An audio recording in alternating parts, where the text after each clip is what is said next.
Is there a pop star you'd like to see either take the stage or a musical inspired by their work that would make sense to you? I think Taylor could write the music for a musical. I think she's a really, really good filmmaker and a very smart director.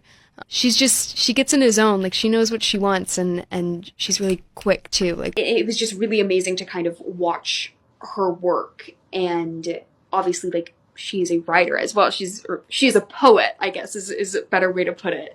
Sadie Sink believes Taylor would be brilliant at writing a musical and shares her thoughts on Taylor as a director in this video. Is there a pop star you'd like to see either take the stage or a musical inspired by their work that would make sense to you? I think Taylor could write the music for a musical. She'd be very good at that. Not like a Taylor Swift jukebox musical. No, we get it. She could original music by Taylor. Totally. She'd be brilliant at it. I think it would sell a few tickets. Yeah, it would. Who is on the Mount Rushmore of pop artists for you right now? If I was going to look at the Spotify That's top such four. A good question. Top four? No, let's do that. Okay.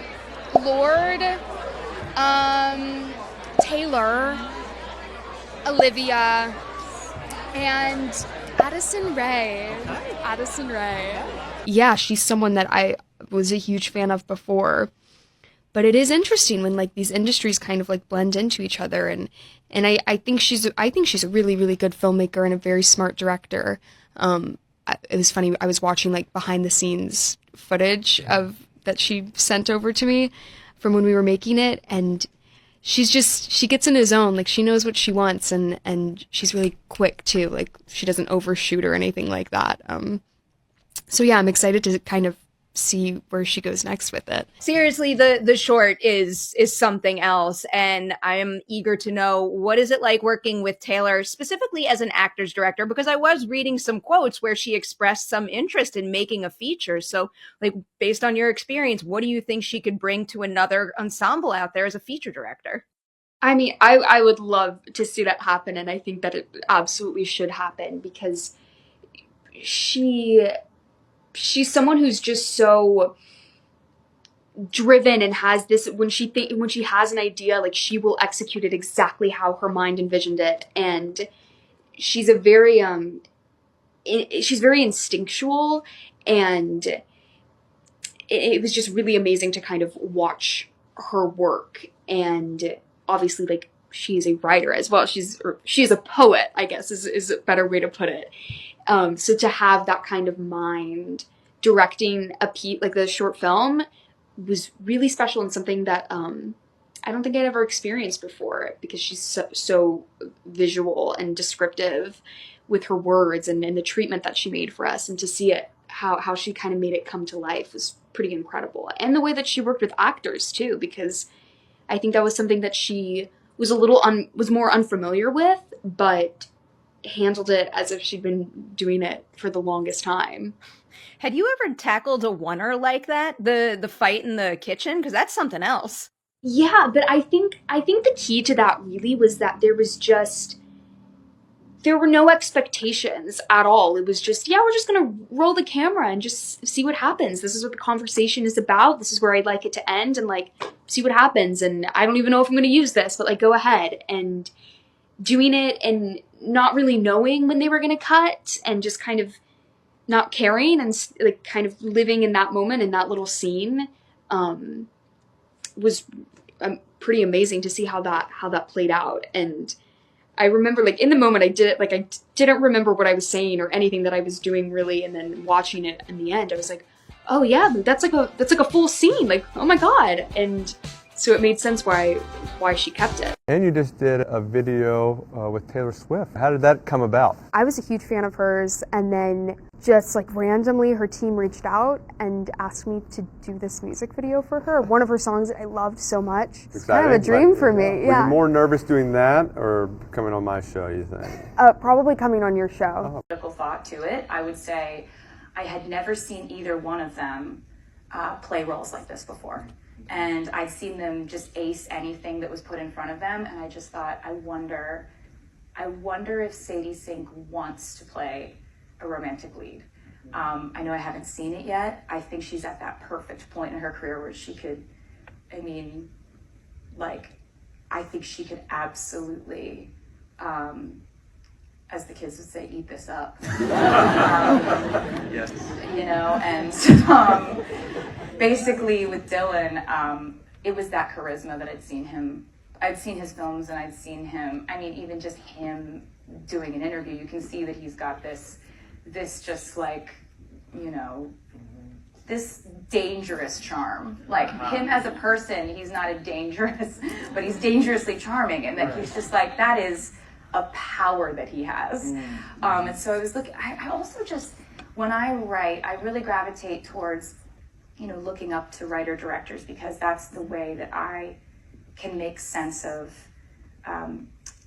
writing, and then knowing what shots I want and directing, if I've written it. And when I was writing it, I just was writing Sadie. Like, I wasn't thinking of any other actress or thinking of a generic, beautiful, wide-eyed young person. I was writing it for Sadie, and if she would have said no, I just don't know if I would have made the film, honestly. Really? Yeah, it's true. It's true. And I also just really, really wanted them both to say yes, because I know we have to compromise in life, but I didn't have a backup plan, and I didn't want to compromise. And I was just so happy that they trusted me and that they believed in me. And I was a first-time short film director, and I couldn't believe that they wanted to do it. I still can't believe that anybody wanted to do this with me. I'm so happy about it. It feels like it draws on some of that same kind of spirit from those 70s movies. Such a nice thing for you to say to me. I think you can tell a lot about people based on how they fight or argue. And I think with this film, I went into it having scripted out a few different scenes and knowing that I wanted to show one of them in depth and at length. And when it came time to shoot, we filmed them breaking up. We filmed them falling in love, some of the dialogue with that. But I kind of, as we got closer to it, I was like, it's going to be the fight.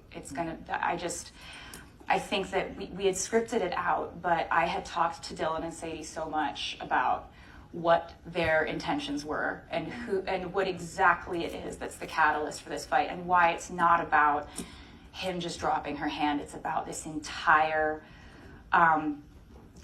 just molecular structure where she feels out of place and he feels unequipped to handle that. And it all comes back to being in different places in their lives, having this huge gap of age difference between them. She's still got 1 foot in girlhood, 1 foot in this very adult world. His life is very cultivated. I just felt like we had talked so much about it, that I was dealing with such emotionally intelligent actors, and we talked so much about this, that when we actually shot, it ended up being, like, I think probably 92% of that scene is a oneer. Really? Yeah, we don't cut till the very end, until he says, "Why, don't look at me like that." Yeah. That's the first time we cut. And we were just, my producer Saul and I were just at the monitors, just like there was like a death clutch as we're watching this, because we're like, oh my God, like we're injuring each other's arms at this point, like, but also trying not to make a sound, because we're just so in awe of how much we could trust these actors with every single bit of the scene, the story, the weight. So much is in the writing, I think, as well, your writing, because... Aww. I think it actually was, to be fair to you, I think it was Dylan. I reached out to you guys probably in July to shoot in October, so we had a lot of time to talk about what we wanted to accomplish, and it was Dylan's idea to script out a few of these scenes. We scripted out the and when I say scripted out, what you saw them do, that's mostly improv. I ended up throwing it away after I...